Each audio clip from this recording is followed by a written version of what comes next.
नमस्कार दोस्तों, easy education for exam 2 channel से मैं अभिषेक शुक्ला आपका स्वागत करता हूं। दोस्तों, आज के इस वीडियो में आपको स्वर विशेष स्वर से स्वर की पूरी जानकारी देने वाले हैं, व्यंजन की पूरी जानकारी देने वाले हैं। इसमें उच्चारण स्थान क्या होते हैं, तो स्वर व्यंजन विशेष रूप से स्वर और व्यंजन को लेकर के वीडियो बनाई जा रही है।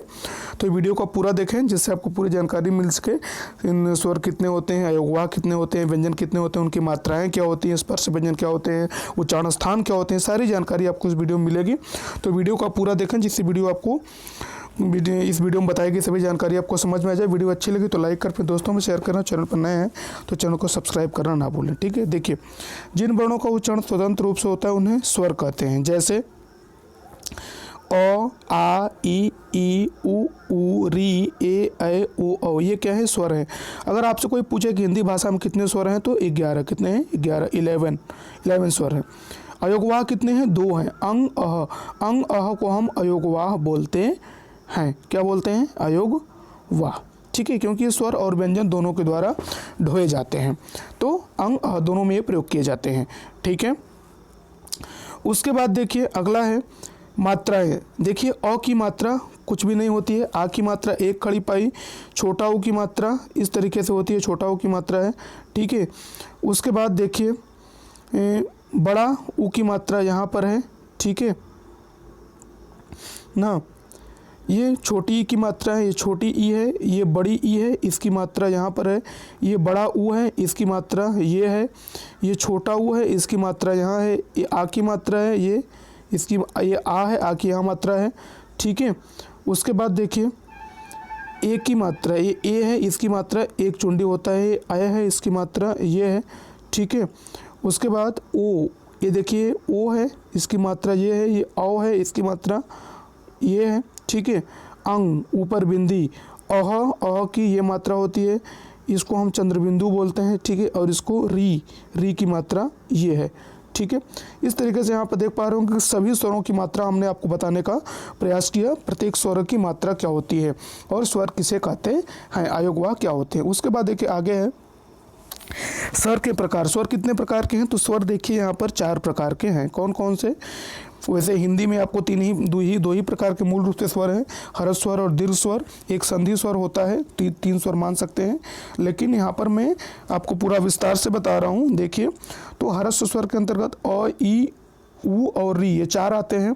दीर्घ के अंतर्गत आ, ई, उ, ए, ऐ, ओ, औ, ये दीर्घ के अंतर्गत आते हैं।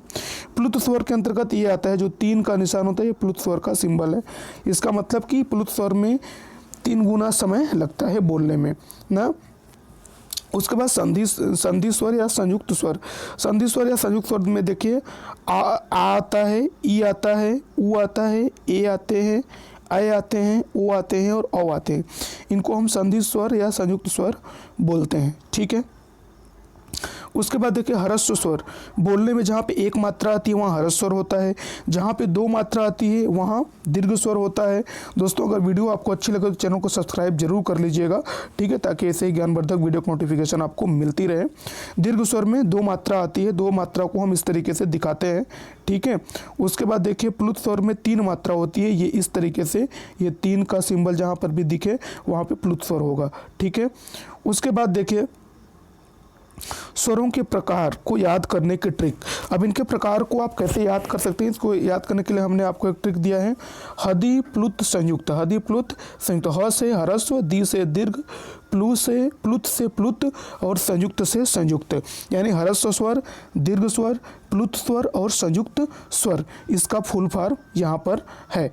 ठीक है, उसके बाद देखिए अब इसमें अगर मात्रा आपको याद करनी है तो इसके लिए भी मैंने एक ट्रिक दिया है कि मात्रा को आप कैसे याद रख सकते हैं बड़े ही आसान तरीके से ना। तो स्वरों की मात्रा को याद करने की ट्रिक, हदि प्लुत संयुक्त स्वरे 1 2 3 मात्रा क्रमशः। इसका मतलब ये हो गया कि ह्रस्व, ह से ह्रस्व, ह्रस्व में 1 मात्रा, दी से दीर्घ, दीर्घ में 2 मात्रा, प्लुत से प्लुत हो जाएगा प्लुत स्वर यानी 3 मात्रा, और संयुक्त स्वर ना, संयुक्त इस तरीके से ये मात्रा है। ठीक है, तो ह्रस्व स्वर, दीर्घ स्वर और प्लुत स्वर की जो मात्रा होती है, ह्रस्व की 1 मात्रा, दीर्घ की 2 मात्रा और प्लुत की 3 मात्रा, तो हदि प्लुत स्वर, हदि प्लुत संयुक्त स्वर है 1 2 3 मात्रा क्रमशः। ठीक है, उसके बाद देखिए व्यंजन। जिन वर्णों के उच्चारण में स्वरों की सहायता लेनी पड़ती है उन्हें हम व्यंजन कहते हैं। ठीक है, जैसा कि आप देख पा रहे होंगे। ठीक है, तो ये होते हैं जिन वर्णों में स्वरों की सहायता लेनी पड़ती है उन्हें हम व्यंजन कहते हैं। जैसे देखिए ये है क ख ग घ अंग, ये सभी जो वर्ण हैं ये बिना स्वरों की सहायता के नहीं बोले जा सकते। ट ठ ड ढ अड़ त थ द ध न प फ ब भ म य र ल व स क स। तो अगर आपसे एग्जाम में पूछे कि कुल व्यंजन की संख्या कितनी है तो 33 या 35, तो मूल रूप से 33 ही है। 35 तब होती है जब इसमें दो व्यंजन आते हैं उच्छिष्ट, जिनको बोलते हैं ये ड़ और ढ़। ये दो व्यंजन जो हैं ना, ये दो व्यंजन जो हैं इनको जब हम मिला देते हैं तो ये 35 हो जाती है, लेकिन मूल रूप से 33 ही होती है। अगर आपके एग्जाम में 33 की नहीं दिया रहे, 35 दिया रहे तब आप 35 लगाएंगे, और अगर 33 दिया है तो आप 33 ही लगाएंगे ठीक ऑप्शन में। ठीक है, अब देखिए अतिरिक्त वर्ण। अतिरिक्त वर्ण, इनको हम अतिरिक्त वर्ण बोलते हैं। अब व्यंजन के प्रकार। व्यंजन कितने प्रकार के हैं तो व्यंजन 4 प्रकार के हैं। स्पर्श व्यंजन, अंतस्थ व्यंजन, ऊष्म व्यंजन, संयुक्त व्यंजन। ठीक है, स्पर्श व्यंजन के अंतर्गत देखिए क से म तक जितने आते हैं, क वर्ग, च वर्ग, ट वर्ग, त वर्ग, प वर्ग, ये सब के सब स्पर्श व्यंजन के अंतर्गत आएंगे। ठीक है, क्योंकि जब इनका हम उच्चारण करते हैं तो हमारी जीवा हमारे मुंह के किसी न किसी भाग को स्पर्श करती है, जिसके कारण इनको स्पर्श व्यंजन कहा जाता है।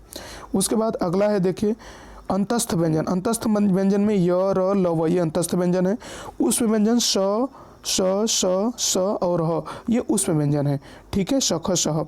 उसके बाद देखिए अगला देखिए संयुक्ताक्षर। संयुक्ताक्षर में छ त्र ज्ञ और स्र, ये क्या है संयुक्ताक्षर हैं। संयुक्ताक्षर क्यों है, क्योंकि इनका निर्माण दो दो व्यंजनों के मिलने से बना हुआ है। जैसे क श मिलकर के अ बने। ठीक है, क और श मिलकर के अ बन गए। एक मिनट भाई,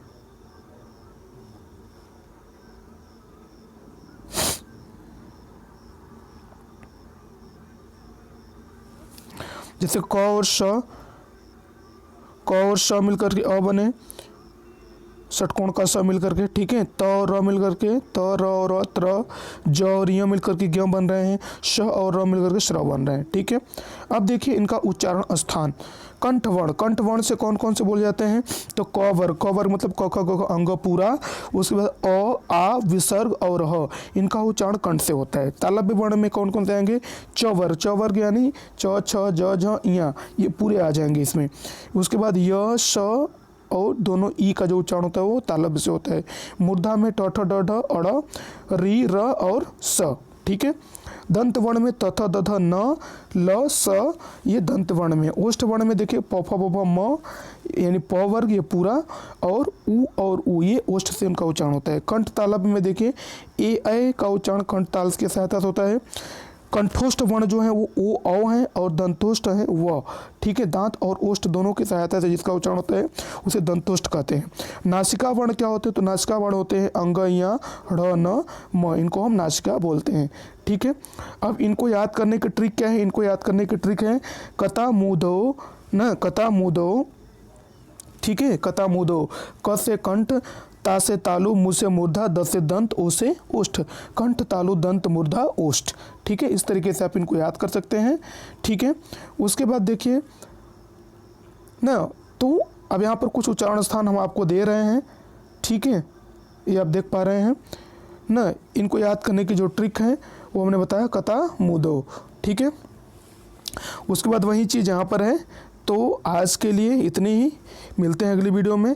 दोस्तों मैं आपसे एक रिक्वेस्ट करना चाहूँगा, अगर आपको वीडियो अच्छी लगी तो वीडियो को लाइक ज़रूर कर दें, अपने दोस्तों में शेयर कर दें, और चैनल पर नए हैं तो चैनल को सब्सक्राइब जरूर कर दें, ताकि ऐसे ही ज्ञानवर्धक वीडियो आपको मिलती रहे। तो आज के लिए इतना ही, मिलते हैं अगली वीडियो में। जय हिंद, जय भारत।